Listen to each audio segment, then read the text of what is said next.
Hello friends, ఇది సీత వాళ్ళ ఇల్లు. ఇదిగో ఇక్కడ సీత చిన్ని ఇద్దరు నిద్రపోతూ ఉంటారు. ఇక్కడ చిన్ని వాళ్ళ నాన్నగారు నిద్రపోతూ ఉంటారు. పదండి ఈ రోజు మన కథలో ఏం జరగబోతుందో చూద్దాం. ఇక్కడ సీత గురక పెట్టి మరీ నిద్రపోతూ ఉంటుంది.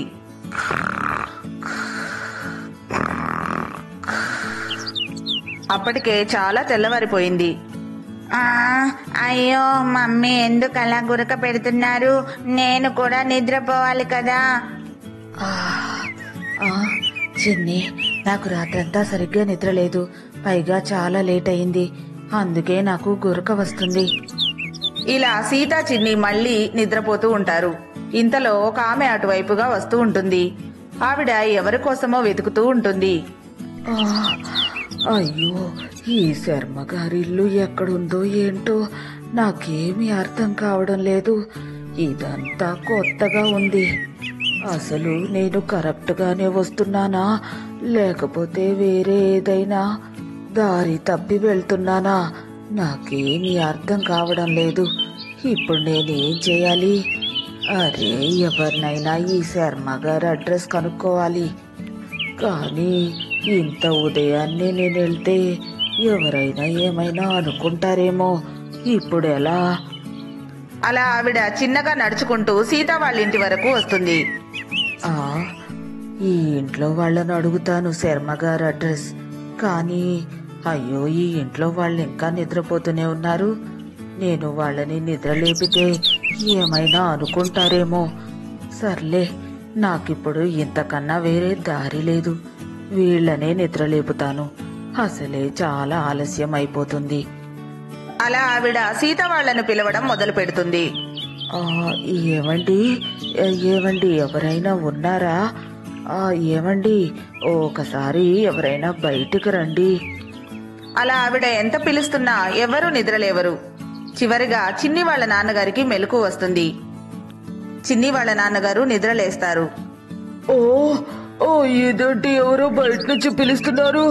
కానీ ఇంత ఉదయాన్నే ఎవరై ఉంటారు? ఎవరో ఆడవారి వాయిస్ లాగా ఉంది. ఈ సీట్ ఏం చేస్తుంది? ఇంట్లో లేదా ఏంటి? సరే సరే, నేనే వెళ్ళి చూస్తాను.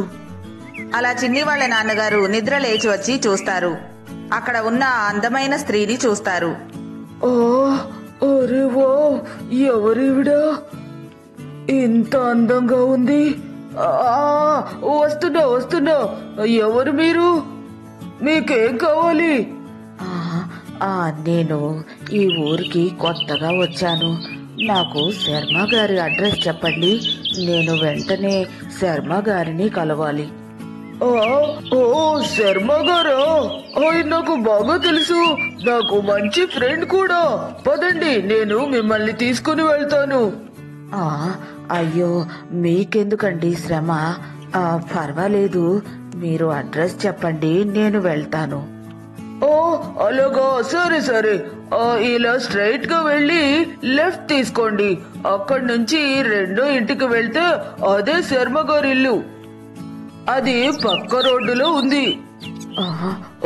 చాలా థ్యాంక్స్ అండి. నాకు మీరు చాలా హెల్ప్ చేశారు అన్నయ్య గారు. ఇక నేను వెళ్తాను. అలా ఆ స్త్రీ అక్కడి నుంచి బయలుదేరి వెళ్తూ ఉంటుంది. అంతలో ఆమె కాలికి రాయి తగులుతుంది. అయ్యో, రాయి రాయి, నా కాలు. అలా ఆవిడ కింద పడిపోతూ ఉంటే చిన్ని వాళ్ళ నాన్నగారు ఆవిడ్ని పడిపోకుండా పట్టుకుంటారు. అరే, మేడం, జాగ్రత్త జాగ్రత్త. మీకేం కాలేదు కదా? అయినా మీరు పడిపోకుండా నేను మిమ్మల్ని పట్టుకున్నాను. Thank you brother.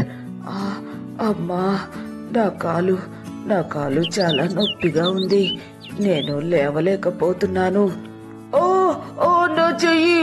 అరే, మిమ్మల్ని మోసేసరికి చాలా నొప్పిగా ఉంది నా చెయ్యి. మేడం, కొంచెం లేస్తారా?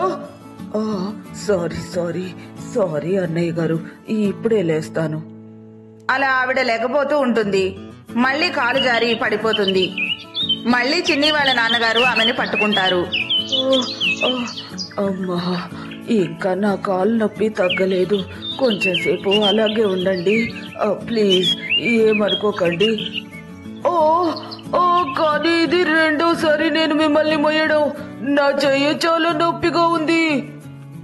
అలా చిన్ని వాళ్ళ నాన్నగారు ఆమెను పట్టుకొని ఉంటారు. అంతలో అటువైపుగా గీత జున్ను వస్తూ ఉంటారు. పద పద జున్ను, మనం త్వరగా వెళ్దాం. సీత అక్క మన కోసం ఎదురు చూస్తూ ఉంటారు. అలా గీత సీత వాళ్ళ ఇంటికి వెళ్తుంది. అక్కడ సీత చిన్ని ఇద్దరు నిద్రపోతూ ఉంటారు. అరే ఇదేంటి, సీత అక్క ఇంతవరకు నిద్ర లేవలేదు, ఇలా మత్తుగా పడుకున్నారు. గీత ఇలా అనుకుంటూ బయటకు చూస్తుంది. అక్కడ చిన్ని వాళ్ళ నాన్నగారు కనిపిస్తారు.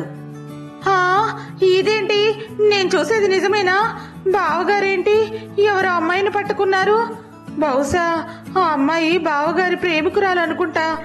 అయినా సీత అక్కని ఎలా మోసం చేస్తారు?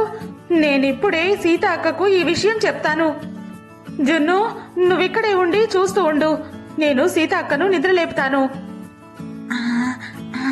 అంకుల్ అంకుల్, చూస్తా చూస్తా. అలా గీత వెళ్లి సీతను నిద్రలేపుతూ ఉంటుంది. సీత అక్క లేవండి, త్వరగా లేవండి, అవతల కొంపలు మునిగిపోతున్నాయి. సీత అక్క మిమ్మల్ని లేవండి త్వరగా. అలా సీతకు మెలకు వస్తుంది. సీత నిద్రలేస్తుంది. ఏంటి గీత, ఈ రోజేంటి ఇంత ఉదయాన్నే వచ్చావు? నాకు బాగా నిద్ర పట్టేసింది, చాలా లేట్ అయిపోయింది. అయ్యో సీత అక్క, ఆ విషయం తర్వాత. నేను మీకు ఒక ఇంపార్టెంట్ విషయం చెప్పాలి, కానీ నాకు ఎలా చెప్పాలో అర్థం కావడం లేదు. మీరొకసారి ఇలా రండి. ఇలా గీత సీతను పట్టుకొని లాక్కుపోతూ ఉంటుంది. అయ్యో గీత, ఆగు ఆగు, అరే ఆగు, ఏమైంది? అయ్యో గీత. నేను ఈ రోజు ఆగేదే లేదు, ఒకసారి అటువైపు చూడండి. సీతక్క బావగారు ఏం చేస్తున్నారో చూడండి. గీత, ఏంటిది? నేను చూసేది నిజమేనా? అది మీ బావగారు కాదనుకుంటా. ఇది కళా నిజమా? నన్ను ఒకసారి గట్టిగా గిల్లు.